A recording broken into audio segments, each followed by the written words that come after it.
Yo YouTube, what's good? It's the Four Fields, and I'm back with another Nina matchup guide for Tekken 8. Now, if you guys haven't been following, the last two videos I posted were both matchup guides. This is a new YouTube series that I'm introducing to the channel. I'm going to be going through all of the Nina matchups in Tekken 8 as I learned them myself. So of course, I'm not just going to give you guys misinformation. This is all from my own experience as well. So yeah, we're going through all the matchups.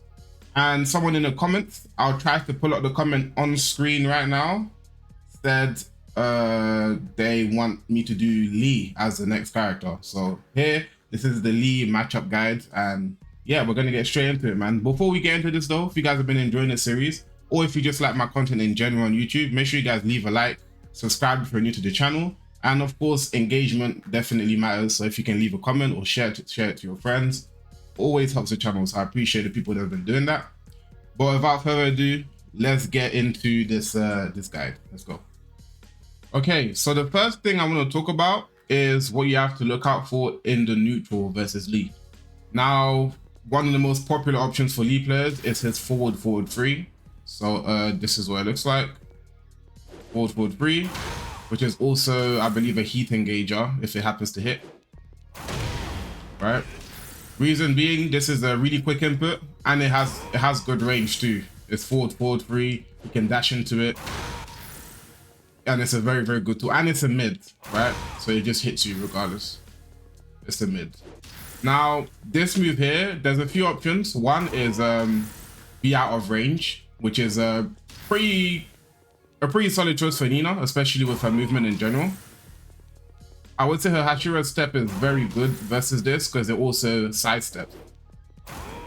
And sidestepping is another very strong thing you can do. Look at this. I'll show you this. You can step it both ways. However, stepping it to the right is a better option because this tracks to the left a little bit more. But you can step them both ways, but stepping it to the right seems to be a lot more consistent. So these are two options that you have for this. Stepping or simply just being out of range. So that's number one. Be mindful of this. This is a tool that a lot of Lee players use. This gets used a lot. On block in general, it's not really punishable like that. You block this, -9, so you're not getting a punish there. So that's why it's very something they use a lot. But that's number one. Oh, and before we even get to number two, as always, make sure you have your punish ready. If this whiffs, make sure you have your whiff punish ready. Right, make sure you have that ready all the time.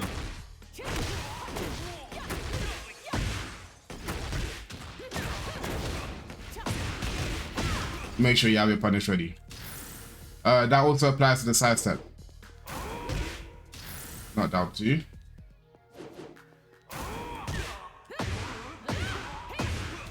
Make sure you got your punish ready. Right. So that applies to both. Make sure you've got your punish ready. Okay, moving on, and I want to talk about something else in the neutral that you have to look out for. That is his, I believe it's running 3-4. This move right here. There we go. Running 3-4. This move right here, again, the two hits gel. So once you block the first one, you cannot interrupt in between. Right? So that gels. This one is a lot harder to make them whiff, simply because it travels a longer distance. Like even if I'm all the way here, travels a longer distance, so it's hard to make whiff. So that most likely won't really happen unless, I guess, you float it maybe like that. But then again, most of the time they're not going to whiff the first hit. Right? However, you can sidestep this. You can step it. Sorry, side walk is better. Side walking this is a lot better, simply because the second hit tracks too. Yeah. If I simply sidestep, the second hit can track me. Sidestep. Try sidestep to the left as well. Yeah, see that second hit tracked me, but I was able to step the first hit. So side walking is just a better option. That way you don't have to deal with that. So make sure you're side walking that. That's the best option against this. Of course, if you know they're gonna do it, you've got power crush and stuff. But then you're risking that not working out, you know. If they don't go for it, then you're doing a risky power crush. Sidewalking is a better option here, so make sure you're utilizing that. Okay, so the next thing I want to mention is Lee's stance, his 3+4 stance, which has multiple different variations, but mainly it's the stance itself that I mainly want you guys to look out for. So this stance here, right? And a lot of the time they do that into Power Crush because it baits you into wanting to go in. So for example, if I go in, right, even if I was to press a button there, the Power Crush would hit me, right?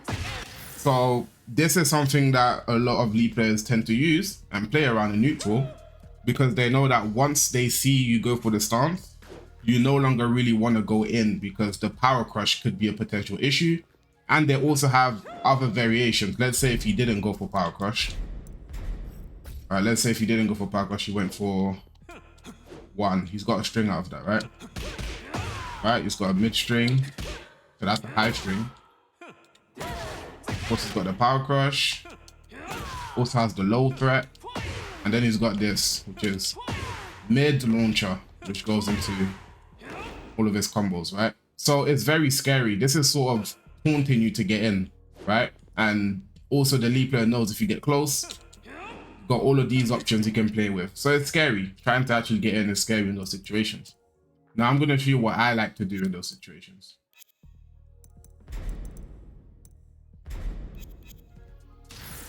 So in those situations, what I like to do, I like remaining at the range where Lee's forward 2, I can play around. Lee's running 3-4, I can play around in step. I like remaining at that range and just allow him to do what he's doing. Like in this situation, I don't need to really take that risk. What I do need to be ready for is if he happens to whiff something, I need to be ready with a whiff punish in this situation. I have to be ready with a whiff punish.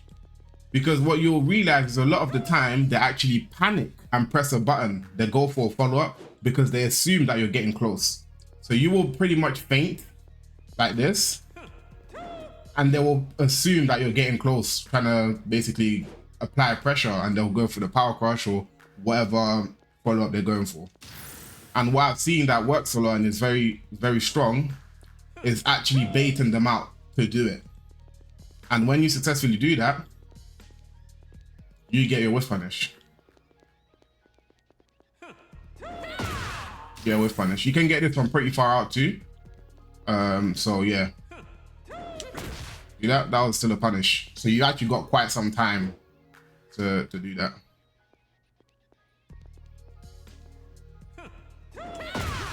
Got quite some time to do that. So yeah, that is a very strong option. It's a very strong option. I could say also potentially slide, full circle forward 3. If you think they're going for the Power Crush, because then you could like get a counter here and stuff. So if you see the stance like that, if you don't get the counter hit, it's cool. But if you get him during the counter hit frames,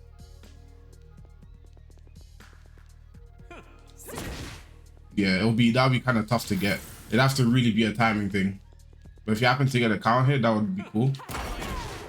But the whiff punishing strat is just a lot better in general, because one, it doesn't put you at risk of much because you're remaining at this range where forward 4-2 you can deal with and his running 3-4 you can deal with, right? And that's just in the neutral. You're not really putting yourself at risk by doing this. That's another thing. Okay, so here's the next thing I want to talk about, and that is Lee's down 3. Now, this is something, we're moving on to offense now with Nina versus Lee. More of the offensive side of things. You want to use down forward 1 quite a lot in this matchup, and I'll show you why, starting with his down 3, not down 2, down 3. Now, Lee's down 3 is a 60 frame startup. It's pretty quick, and it's also a counter hit launcher. He gets a full combo on counter hit if you happen to get counter hit by it. So let me quickly demonstrate something here. This is what it looks like, right? He's -1 on hit, but on counter hit, let me get a counter hit. There we go. He gets the full launcher from that. I believe he gets his back 3-3 into launch. But yeah, pretty much you get some full launches from that. Now it's also low, and as you can see, it's low profile in all of my highs, as it should, right? But I say use down forward 1 specifically because all of Nina's other mids are too slow. 1+2 homing, too slow. Her lows are too slow too. Even down back 3, too slow. Down 3, too slow. You can do down 4, but that doesn't go into much. You don't get much reward for that. You get maybe this, right? That combos, but then that's pretty much it. You can't launch him either with down forward 2, because down forward 2 is 15 frames and you're at -1 here. Still not quick enough. So your answer here would either be one of 2 things. Forward 4, which would go over, but then again, that's a pretty risky thing to do, simply because you're only betting that they're going to do that, right? It would lose to a regular jab, it would lose to a mid, a high. So it's very, you're committing a lot there. Down forward 1 is a lot safer. You're taking much less of a risk in general. And it's a mid, right? So down forward 1 in situations where you're scared of getting hit low, and this is something League players do a lot in general. You know, they do like little frame traps, and then they bait you to go for something, and they do down 3, you get counter hit, full combo to the wall, and he does a huge amount of damage at the wall. So down forward 1 in general stops this situation from happening. You gotta stop that with down forward 1. Okay, the next thing I want to talk about is probably one of the mix-ups you see the most when you play against Lee is his slide mix-up and his Wild Rising 2-3. So let me show you what that looks like. Obviously we have his slide, which goes really far. And then you also have his Wild Rising 2-3, which is also from crouching. Wild Rising 2-3. And then if you get hit, it usually goes into heat. And then you get comboed. Obviously, I don't know the lead combo, but you get fully comboed to the wall. Right, so that is a mix-up because obviously if you are to duck, you get hit by the Wild Rising 2-3 into heat or into whatever they do. And if you don't duck, you get hit with a slide. So it's one of the annoying mix-ups, like other slide characters, like Law, like Shaheen, all have similar stuff. So I just want to explain to you guys what the mix-up is, because sometimes you get hit by things because you don't know what the mix actually is. I'm just letting you guys know that's what you're guessing between. You're guessing between the slide and you're guessing between him doing Wild Rising 2-3. That's the actual guess that's going on there in that situation. So, I guess things you can do to deal with it. One, most of the time, to be honest, both versions are punishable, but if you block one of them, I guess the most optimal punish would be, this is -15 by the way, and this is -13. So if you block one of them, you can do the slide, right? -15, you get your launch there. And if you block the other one, you can get back 1-4. You can also get down back 1+2, depending on what you want to do there in that situation. But those will be the punishes that you'd want to get. Yeah.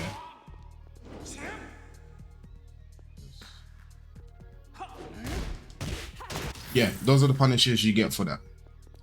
Oh, one more thing I want to mention is with this mix-up, if they're far away, you don't really have to worry about the Wild Rising 2-3 because the only thing that will actually reach is the slide. So when you are playing at this range, the threat of the mix isn't really there. See, that's not going to reach me from there, so I'm not really scared of that. But the slide will reach. So there's no reason to be scared of that mix from here. There's nothing else will actually reach. You'll be able to see the other hit from a mile away. Just make sure you're punishing him correctly for going for this stuff.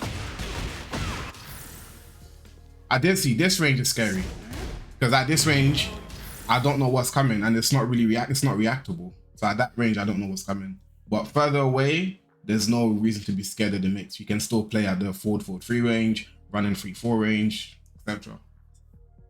All right, now moving on to some of the more defensive side of things. Some of the strings to look out for when it comes to Lee. One of the, I guess the most popular one would be back 3-3. Let me quickly record this and show you guys what that looks like. You guys have probably all seen it anyways. In here, right, and they can loop this, and they tend to go for down forward 1 sometimes. Right, this annoying string right here. Well, there's only really 2 answers to this, I'd say. One, you can duck the first hit. Second hit is high. Second is high. So yes, in between you can punish. If you're even more ready, I guess you can launch.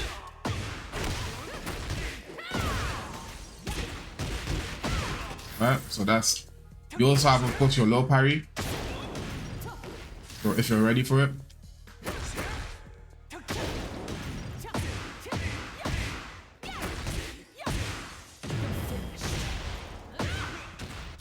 Right, so I would advise you that when you're in heat, right? I advise that when you're in heat specifically, if you've already activated and you happen to block the string, no longer go for the launch if you're close to a wall. Why? Because obviously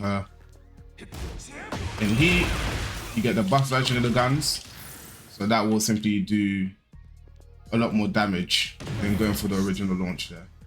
If you're already in heat, you want to go for Rising 1+2, and then you want to go for your combo. Whereas if you were to go for this instead, you wouldn't actually get as much as if you was in heat. So yeah, that's something to be mindful of. Only when you're in heat though, and when you're close to a wall, so you have to have awareness.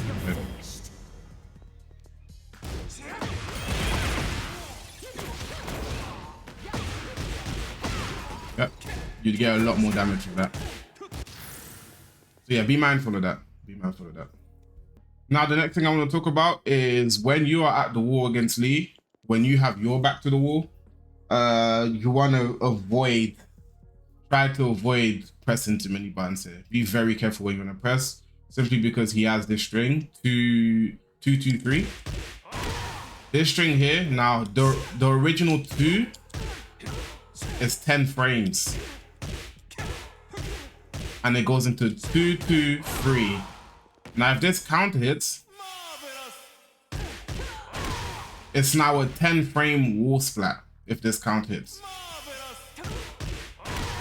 So even pressing a jab, right? Even pressing the 1 as Nina is scary, because if you get counter hit, this is a 10 frame wall splat, which goes into launcher, just full combo, and you lose a ton of health. So this is very scary. Being at the wall versus Lee is super, super scary. So I'm not telling you guys not to press, because of course you have to win the game, but be very careful. Be very careful. Don't be autopilot. Try not to be obvious with it, because this is very, very scary. And you can do 1-2-2-3. So he has 2 versions. There's 2-2-3, and then he has 1-2-2-3. So sometimes they do both versions. So be careful with that. Okay, then this is the last thing I want to talk about here, and this is not really to do with counterplay. It's more so for you guys to just be aware. Now, this is his down forward 2. Lee's down forward 2 may be the best down forward 2 in the game. It's -7 on block and crushes highs. Now, what does this mean? First of all, if you block it, -7 there, right? I did a jab at first simply because I want to show you guys something. But yeah, -7. You're not getting a punish. It's a launcher too, natural launcher. So if you're just walking, pressing a button, whatever it is, you don't even need to be crouching. It simply launches you, so you get a full combo from it. And it crushes highs, which is insane. I'm gonna press a jab right after his, and you see my jab loses. So it goes under highs, it crushes highs, -7, so there's no risk to it, and it's a full launcher naturally. So that is a very insane button. And so if you see a lot of Lee players using this over and over again, spamming this out, it's because they understand that there's not much of a risk to it. Let me try 5 steps. Alright, you can step it. You can step it. Yeah, make sure you're stepping right. Right. Yeah, it tracks to the left, so make sure you step that to the right. And then you're punished. I guess that'll be your counterplay to it. If you know they're gonna do it. But yeah, be very, very careful with that because it's broken. It's very, very broken. Alright, you lot, that's pretty much it for the matchup guide. Lee, this is episode 3. If you haven't watched episode 1 or 2, make sure you guys check out my previous uploads on YouTube. You can catch the Kazuya guide and you can catch the Jin guide if you missed out on that. Make sure you guys go check those out. Let me know if this helped. Hopefully this helped a lot of you guys. And let me know in the comments, as always, which character you guys want to be next. Who's a character you guys struggle with. I'll make a guide on. Just make sure you guys let me know in the comments. Hopefully you guys enjoyed this. Make sure you like, subscribe to the channel if you're new. And I'll see you guys in the next video. Peace.